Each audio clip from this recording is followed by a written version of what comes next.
जय हिंद दोस्तों, आपका एक बार फिर से स्वागत है हमारे YouTube channel static GK by RJ पर। जैसा कि मैंने संपूर्ण उत्तर प्रदेश जीके सीरीज चालू किया था, उसका आज ये लेक्चर नंबर 3 होने वाला है। और आज हम बात करने वाले हैं उत्तर प्रदेश की जलवायु के बारे में। आप उत्तर प्रदेश के किसी भी एग्जाम की तैयारी कर रहे हैं, जैसे कि जूनियर असिस्टेंट, लेखपाल, ग्राम विकास अधिकारी या फिर UPSSC PET 2025 की, तो आप यह क्लास देख सकते हैं, क्योंकि हम इसमें यूपीजी के सीरीज में पूरा संपूर्ण उत्तर प्रदेश कवर करने वाले हैं। और हम लोग आज बात करने वाले हैं उत्तर प्रदेश की जलवायु के बारे में, और इसके सेकंड पार्ट में जानने वाले हैं महत्वपूर्ण 10 बहुविकल्पी प्रश्न की, जो किसी न किसी एग्जाम में पूछे गए हैं या जिनका आगे आने वाले एग्जाम में पूछे जाने की बहुत ही ज़्यादा संभावना है। तो चलिए इस वीडियो को शुरू करते हैं। उससे पहले यदि आप हमारे YouTube चैनल पर नए हैं तो हमारे चैनल को सब्सक्राइब कर लीजिए, बेल आइकन प्रेस कर लीजिए, जिससे कि इस सीरीज के आगे आने वाले पार्ट की जानकारी आप तक नोटिफिकेशन के रूप में जल्द से जल्द प्राप्त हो सके। और यदि आप इस वीडियो का PDF चाहते हैं तो आप हमारे Telegram channel static GK by RJ से जुड़ सकते हैं, जिसका लिंक मैं डिस्क्रिप्शन में दे दूंगा। अभी तक जितने भी हमारी क्लासें यूट्यूब पर अपलोड हुई हैं, उन सब की PDF आपको हमारे टेलीग्राम चैनल पर बिल्कुल मुफ्त में प्राप्त हो जाएगी। तो चलिए शुरू करते हैं अपने लेक्चर नंबर 3 को। आइए जानते हैं जलवायु के बारे में। किसी भी क्षेत्र की लंबे समय की भौगोलिक परिस्थितियों को जलवायु कहा जाता है, और ये लगभग 35 से 50 वर्ष के बीच की भौगोलिक परिस्थितियाँ होती हैं। कम समय की भौगोलिक परिस्थितियों को मौसम कहा जाता है, जैसे कि हमारा दिन या घंटे। ये जो भौगोलिक परिस्थितियाँ होती हैं उसे हम मौसम कहते हैं। ऐसी पवनें जो वर्षा कराती हैं उन्हें मानसूनी पवनें या मौसमी पवनें कहा जाता है। भारत में ये पवनें आमतौर पर समुद्र से स्थल की ओर बहती हैं, जिससे वर्षा होती है। आइए अब हम बताते हैं आपको, उत्तर प्रदेश में उष्णकटिबंधीय मानसूनी जलवायु पाई जाती है।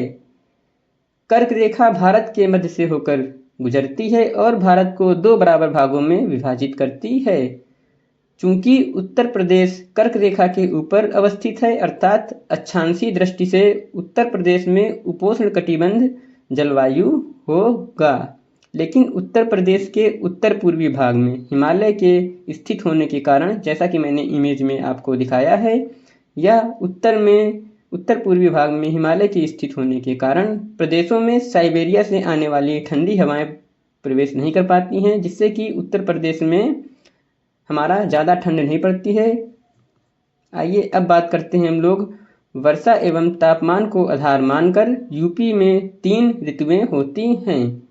ये है हमारी शीत ऋतु, ग्रीष्म ऋतु और वर्षा ऋतु।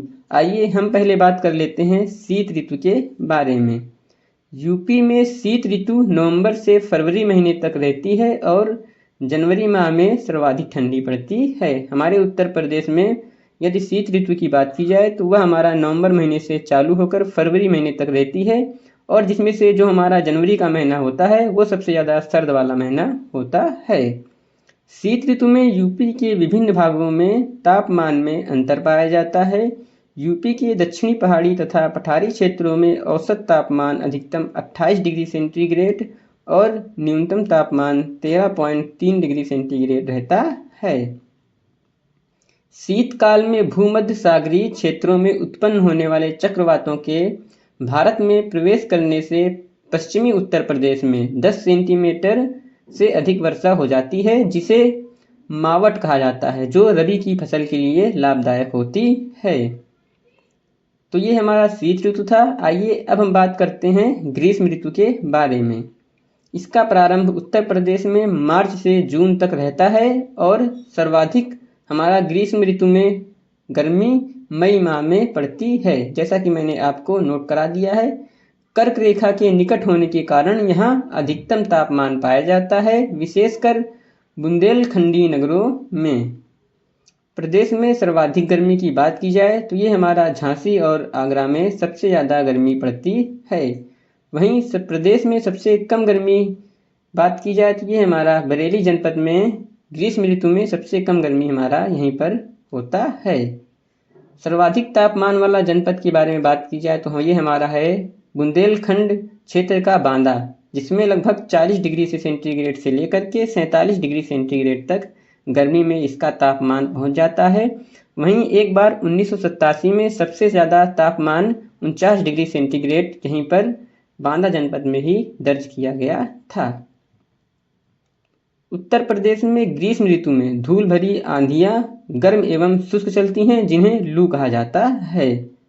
ग्रीष्म ऋतु में औसत वार्षिक वर्षा 10 से 15 सेंटीमीटर तक होती है, यानी कि हमारा गर्मियों के मौसम में उत्तर प्रदेश में 10 से 15 सेंटीमीटर बारिश होती है। आइए अब हम जान लेते हैं वर्षा ऋतु के बारे में। इसका समय उत्तर प्रदेश में जून से अक्टूबर महीने तक होता है। उत्तर प्रदेश सहित संपूर्ण भारत में दक्षिण पश्चिमी मानसून से सर्वाधिक वर्षा होती है।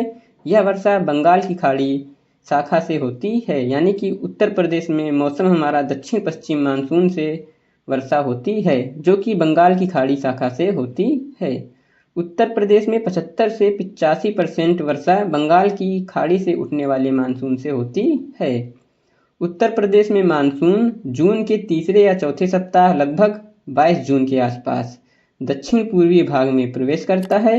स्थानीय भाषा में इसे पूर्वा कहा जाता है। जैसे जैसे मानसूनी पवनें पश्चिम की ओर बढ़ती जाती हैं, वैसे वैसे उनमें नमी धारण करने की क्षमता कम होती जाती है, जिसके फलस्वरूप वर्षा की मात्रा कम होती जाती है। जैसा कि आप इमेज में देख सकते हैं, मैंने साइड में इमेज भी लगा दिया है। लेकिन मानसूनी पवनों का कुछ भाग उत्तर की ओर बढ़ता है और हिमालय से टकराने के बाद पुनः वापस लौटता है। इस वापस लौटते मानसून से प्रदेश के तराई क्षेत्र में सर्वाधिक वर्षा होती है। उत्तर से दक्षिण जाने पर वर्षा कम होती जाती है। यही कारण है कि बुंदेलखंड के पठारी भाग में कम वर्षा होती है, अर्थात ये हमारा बुंदेलखंड का क्षेत्र सूखाग्रस्त क्षेत्र माना जाता है।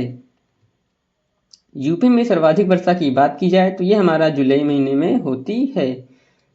अब बात करते हैं यूपी में सर्वाधिक वर्षा वाला जनपद की, तो यह हमारा गोरखपुर जिला है। इसमें लगभग 55 दिन बारिश होती है और इसमें 185 सेंटीमीटर तक बारिश दर्ज की गई है। वहीं बात करें उत्तर प्रदेश में न्यूनतम वर्षा वाला जिला के बारे में, तो वह हमारा मथुरा है। इसमें लगभग 32 दिन तक बारिश होती है और यहाँ बात किया जाए औसत वार्षिक वर्षा की तो 56 सेंटीमीटर तक लगभग बारिश होती है। वर्षा ऋतु में प्रदेश का औसत तापमान की बात किया जाए तो अधिकतम हमारा 32 डिग्री सेंटीग्रेड से लेकर 34 डिग्री सेंटीग्रेड तक होता है। वहीं न्यूनतम तापमान की बात किया जाए तो यह हमारा 25 डिग्री सेंटीग्रेड तक हो सकता है और अधिकतम और न्यूनतम तापमान में अंतर की बात किया जाए तो यह लगभग 7 डिग्री सेंटीग्रेड होता है, जो कि काफ़ी ज़्यादा इम्पॉर्टेंट पॉइंट है, क्योंकि यह एक बार क्वेश्चन एग्जाम में डायरेक्ट पूछा जा चुका है। और यूपी में सर्वाधिक वर्षा, जैसा कि मैंने बताया आपको, जुलाई महीने में होती है।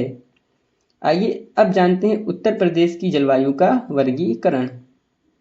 प्रोफेसर स्टाम्प डॉक्टर काजी सैयद ने वर्षा का आधार मानकर यूपी की जलवायु को मुख्यतः 2 भागों में बांटा है, यानी कि उत्तर प्रदेश की जलवायु का वर्गीकरण मुख्य रूप से 2 भागों में होता है। आइए जानते हैं वो 2 भाग कौन कौन से हैं। उसमें हमारा पहला है आर्द्र एवं उष्ण प्रदेश और वहीं दूसरा है हमारा उपाद्र एवं उष्ण प्रदेश।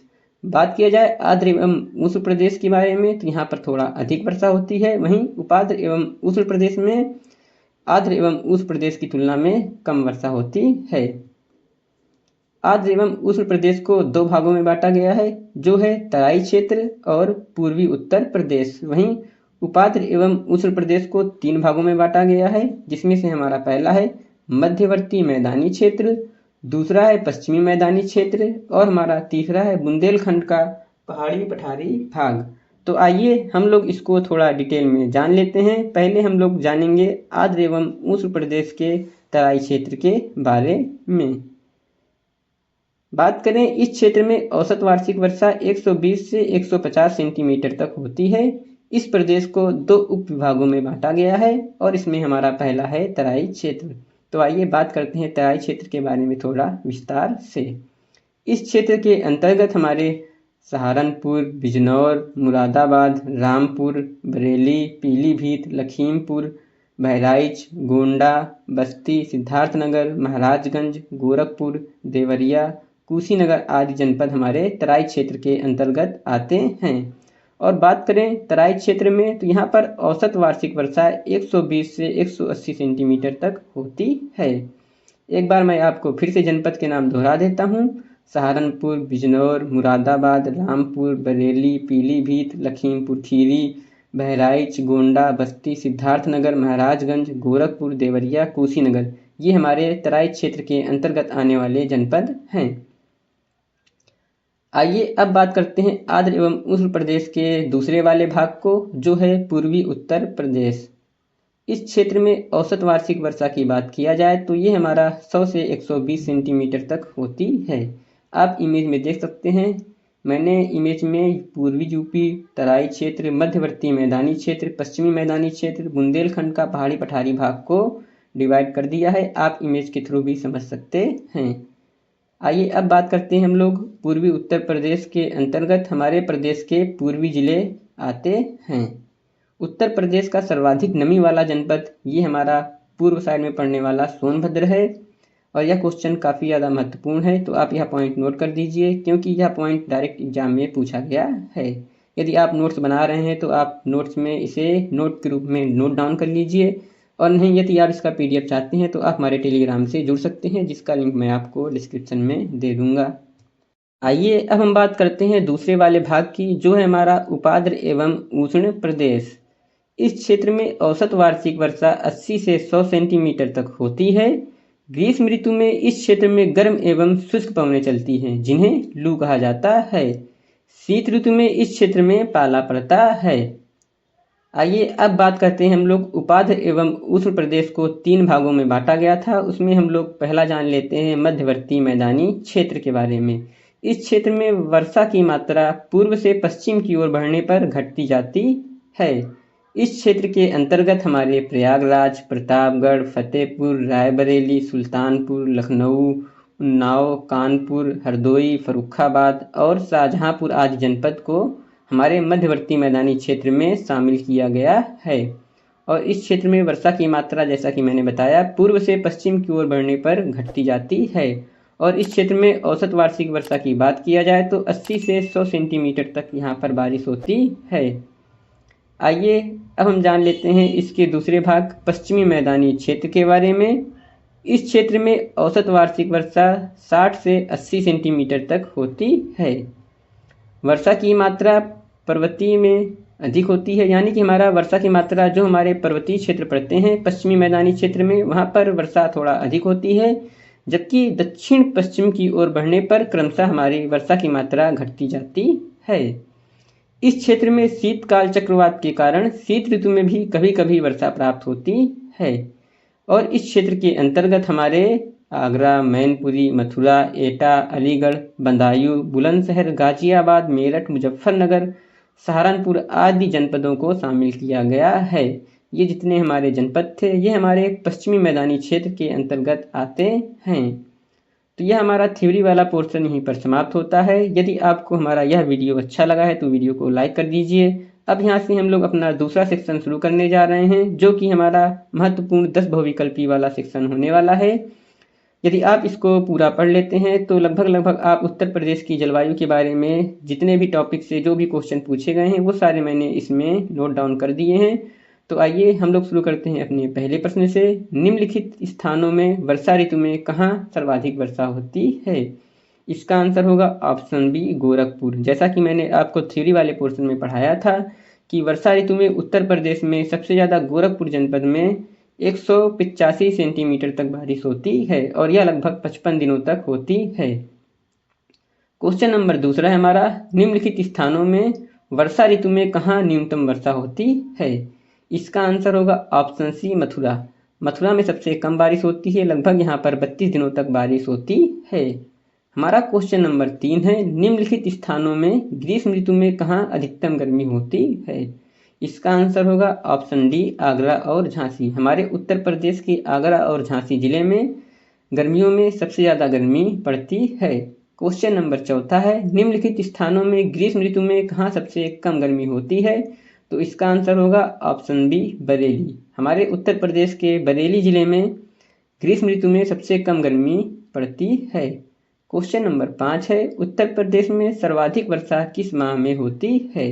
इसका आंसर होगा ऑप्शन बी, जुलाई। जैसा कि मैंने आपको थ्योरी वाले पार्ट में बताया था कि हमारे उत्तर प्रदेश में सबसे ज़्यादा वर्षा जुलाई महीने में होती है। क्वेश्चन नंबर 6 है, उत्तर प्रदेश में न्यूनतम वर्षा किस क्षेत्र में होती है? इसका आंसर होगा ऑप्शन सी, बुंदेलखंड का पहाड़ी पठारी क्षेत्र, जो कि हमारा बुंदेलखंड का पहाड़ी पठारी क्षेत्र है। इसमें उत्तर प्रदेश में हमारे वर्षा ऋतु में सबसे कम वर्षा होती है। क्वेश्चन नंबर 7 है, उत्तर प्रदेश की जलवायु को वर्षा का आधार मानकर कितने भागों में वर्गीकृत किया गया है? इसका आंसर होगा ऑप्शन बी, 2। हमारे उत्तर प्रदेश की जलवायु को वर्षा का आधार मानकर 2 भागों में बांटा गया है। क्वेश्चन नंबर 8 है, उत्तर प्रदेश में शीत ऋतु में सर्वाधिक सर्दी किस माह में होती है? इसका आंसर होगा ऑप्शन बी, जनवरी। हमारे उत्तर प्रदेश में ठंडियों के मौसम में सबसे ज़्यादा ठंडी जनवरी के महीने में पड़ती है। क्वेश्चन नंबर 9 है, उत्तर प्रदेश में सर्वाधिक गर्मी वाला जनपद इनमें से कौन सा है? इसका आंसर होगा ऑप्शन सी, बांदा। जैसे कि मैंने आपको थ्योरी वाले पार्ट में पढ़ाया था कि 1987 में सबसे ज़्यादा हमारा उत्तर प्रदेश में तापमान बांदा जनपद में नापा गया था, जो कि लगभग 49 डिग्री सेंटीग्रेड तक पहुंच गया था। इस वीडियो का आखिरी क्वेश्चन होने वाला है, जो है हमारा क्वेश्चन नंबर 10। उत्तर प्रदेश में सर्वाधिक नमी वाला जनपद इनमें से कौन सा है? इसका आंसर होगा ऑप्शन बी, सोनभद्र, जो कि हमारा पूर्वी भाग है। उत्तर प्रदेश का पूर्वी भाग हमारा सोनभद्र जिला है और यह 3 राज्यों को कवर करता है, यानी कि 3 राज्यों से हमारा सीमा बनाने वाला सोनभद्र जिला है। तो ये हमारा क्वेश्चन वाला और थ्योरी वाला पार्ट दोनों यहीं पर समाप्त होता है, जो कि उत्तर प्रदेश की जलवायु लेक्चर नंबर 3 था। यदि आपको हमारा यह वीडियो अच्छा लगा है और पढ़ाने का तरीका अच्छा लगा है तो आप हमारे वीडियो को लाइक कर दीजिए। चैनल को दोस्तों अभी तक आपने सब्सक्राइब नहीं किया है तो सब्सक्राइब कर दीजिए, जिससे कि नोटिफिकेशन के रूप में आपको जानकारी जल्द से जल्द प्राप्त होती रहे हमारे संपूर्ण उत्तर प्रदेश के जीके के बारे में, या फिर आगे आने वाले जितने भी हमारे यूट्यूब पर वीडियो अपलोड होते हैं वो सारे आपको नोटिफिकेशन के रूप में प्राप्त होते रहेंगे। यदि आप इसका PDF या अन्य किसी भी यूट्यूब पर अपलोड वीडियो का PDF चाहते हैं तो आप हमारे टेलीग्राम चैनल से जुड़ सकते हैं, जिसका लिंक मैं आपको डिस्क्रिप्शन में दे दूंगा। आप वहां से जा करके बिल्कुल फ्री में टेलीग्राम में उपलब्ध सारी PDF को डाउनलोड कर सकते हैं और साथ ही साथ में आप हमें सपोर्ट कर सकते हैं। तो चलिए दोस्तों, वीडियो को यहीं पर समाप्त करते हैं। मिलते हैं अपने नेक्स्ट वीडियो में, तब तक के लिए थैंक यू। जय हिंद।